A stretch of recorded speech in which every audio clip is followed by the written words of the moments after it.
मित्रों, ये जो स्टूडेंट्स की डिमांड है, जिस विषय पर उन्होंने मुद्दे उठाए हैं पेपर लीक का, सबसे पहले तो मेरा आग्रह है कि हमें इसका राजनीतिकरण नहीं करना चाहिए और इसमें से राजनीतिक लाभ लेना उचित नहीं है।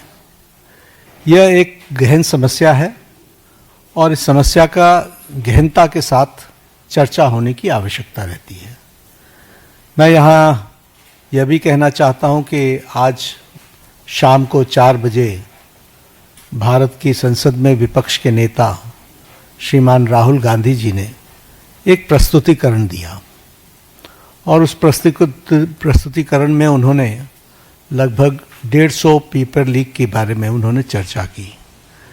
ये जांच का विषय है और सरकार एक जिम्मेवार सरकार है, इसलिए निश्चित रूप से हर एक बात का जवाब जांच के साथ साथ जनता के सामने, देश के सामने दूध का दूध और पानी का पानी रखेगी।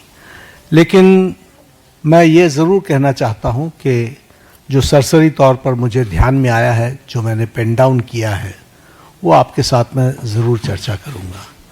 अगर मैं बात करूँ जम्मू कश्मीर में सर्विस सिलेक्शन बोर्ड के एग्ज़ामिनेशन में पेपर लीक हुआ, जहाँ पर कांग्रेस और एनसी की सरकार है, नेशनल कॉन्फ्रेंस की।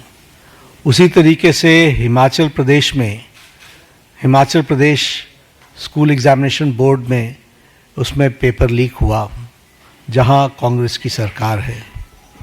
उसी तरीके से झारखंड में JAC में हिंदी और साइंस के पेपर लीक हुए झारखंड, जहाँ पर कांग्रेस और झारखंड मुक्ति मोर्चा की सरकार है। तेलंगाना में वहाँ पर इंटरमीडिएट के लैंग्वेज के पेपर लीक हुआ और वहाँ पर भी हमको मालूम है कि कांग्रेस और CPI की सपोर्टेड सरकार है। तेलंगाना में SSC में लैंग्वेज के पेपर लीक हुआ और वहाँ भी तेलंगाना में कांग्रेस पार्टी और CPI की सपोर्टेड सरकार है। तमिलनाडु में B.Ed के कोर्स पेपर में वहाँ पर जिसे हम कहते हैं Tamil Nadu teachers education university board, वहाँ भी पेपर लीक हुआ। वहाँ भी उस समय विपक्ष की सरकार थी। वेस्ट बंगाल में पुलिस कांस्टेबल के रिक्रूटमेंट एग्ज़ाम पेपर लीक हुआ, वहाँ उस समय TMC की सरकार थी। पंजाब में Punjab subordinate service selection board, इसमें ग्रुप B के एग्ज़ामिनेशन में इसमें भी पेपर लीक हुआ और मैल प्रैक्टिसेस भी हुए हैं। उसी तरीके से केरला में स्टेट में PSC के 26 एग्ज़ाम पेपर में इरेगुलरिटीज़ हुई हैं। कर्नाटक में जहाँ पर कांग्रेस की सरकार है, वहाँ भी प्रेपरेटरी बोर्ड एग्ज़ाम में पेपर लीक हुआ, PUC के पेपर में लीक हुआ।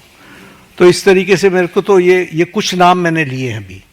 ये इसकी बहुत लंबी फेयर लिस्ट है जिसके बारे में हम चर्चा चाहेंगे कि जब चर्चा हो। लेकिन मैं पूछना चाहूँगा विपक्ष के नेता से, राहुल गांधी जी से, कि आप सिलेक्टिव क्यों हैं? Why are you so selective? आपने UPA की और UPA के सपोर्टेड सरकारों को, जिसे हम इंडी गठबंधन कहते हैं, इंडी अलायंस कहते हैं, उनकी गवर्नमेंट्स के बारे में आपने क्यों नहीं चर्चा की? क्यों आपने अपने आप को उससे अलग रखा? ये स्पष्ट बताता है कि आपका उद्देश्य छात्रों का हित नहीं है।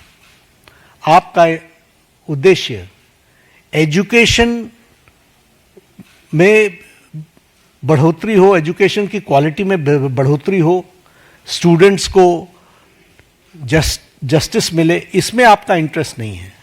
आप स्टूडेंट्स के विषयों को, डिमांड्स को लेकर के आप पॉलिटिकल माइलेज लेना चाहते हैं, राजनीतिक रोटियां सेकना चाहते हैं, जो कि दुर्भाग्यपूर्ण है।